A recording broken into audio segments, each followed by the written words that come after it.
আসসালামু আলাইকুম প্রিয় দেশবাসী।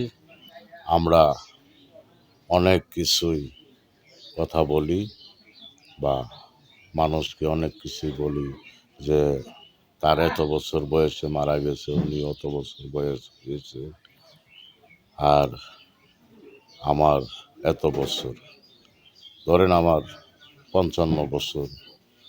তো শুধু তো দিনের হিসাব করি যে রাত্রে দিনে তো 24 ঘন্টা, 12 ঘন্টার হিসাব হয়, রাত্রের হিসাব তো আর হয় না। রাত্র একটা সময় যায়, সেটার হিসাব করি না।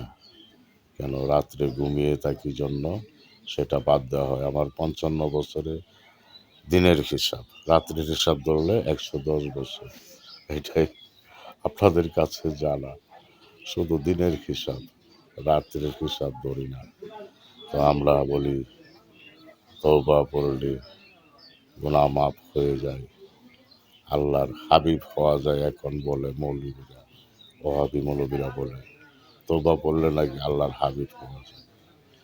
তোমার কলব যদি ঠিক না থাকে, তুমি মুখে তওবা পড়বা, ভিতরে তোমার কুফর কাফেরের আচরণ করো মানুষের সাথে।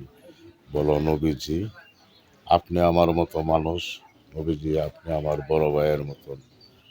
যে বলো জাতির পিতাকে ইব্রাহিম আলাইহিসসালাম, তো আমাদের সর্বজাতির পিতা বাপ আদম মা হাওয়া, তো তাদের তো নবীজি এসেছে, তা আপনার নবীজি আমাদের মতো না? এইসব উদাহরণ দেখে।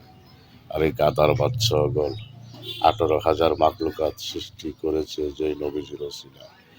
আসমান জমিন কিছুই সৃষ্টি করে না, তখন নবীজিকে আল্লাহ সৃষ্টি করেছে। আর নবীজিকে ছোট করে কথা বলতে উঠে পড়ে লেগেছে। এখনো সময় আছে, খামোশ হয়ে যাও, মানুষ হও, মানুষ হও, ইবলিসের আচরণ করো না। তাহলে তোমাদের লানতের তক্তা হাসরের দিন আল্লাহ তোমাদের গলায় দিতে পারে, অবশ্যই দিবে।